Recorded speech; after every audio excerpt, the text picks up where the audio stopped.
Hello বন্ধুরা, আজকে আমি চলে গেছিলাম একটু রেডি হয়ে আমার মেয়ের হেলথ চেকআপের জন্য। তো একটু নিজেকে একটু তৈরি করে নিলাম। আমার মা ততক্ষণ একটু খাইয়ে দিল আমার মেয়েকে। তারপর বেরিয়ে পড়লাম বাড়ি থেকে হেলথ সেন্টারের দিকে। আমার মেয়েকে মা নিয়ে যাচ্ছে, আমি ভিডিওটা করছি। রাস্তায় যেতে যেতে মেয়েকে ডাকছিলাম, কিন্তু ওর পথেই রয়েছে। চলে এলাম হেলথ সেন্টার। আমি একটু চেকআপ করিয়ে নিয়ে তুললাম। ওখানে ওরা চেকআপ করছে, হাইট মাপছে।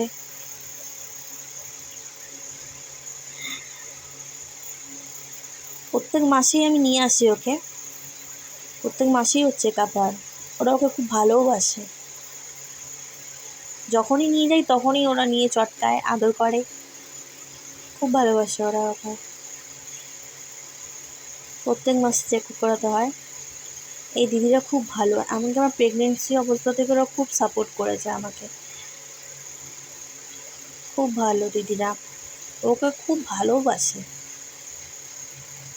আমার কাকিমা চলে আসে, তারপর আমার কাকিমাও চেকআপ করায় মেয়ের। ওরও হাইট টাইট মাপা হয়, ওয়েট করানো হয়।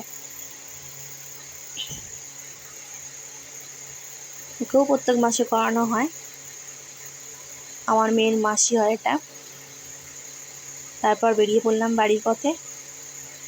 যেতে যেতে আমার মা ওকে বলছে একটু তাকা এদিকে, ও তাকাচ্ছে না, ও মাসিকেই দেখে যাচ্ছে। আমি ভিডিওটা করছি। তারপর আমার মা বলল যে যখন চেক আপে এসছি একটু সাম দর্শন করে যাই। স্বামীর বাড়ির পিছন দিক দিয়ে গলি দিয়ে ঢুকেছি, যখন এসেছি একটু দর্শন করে যাই। সাম দর্শন করা হলো, স্বামীর মন্দিরে উঠলাম।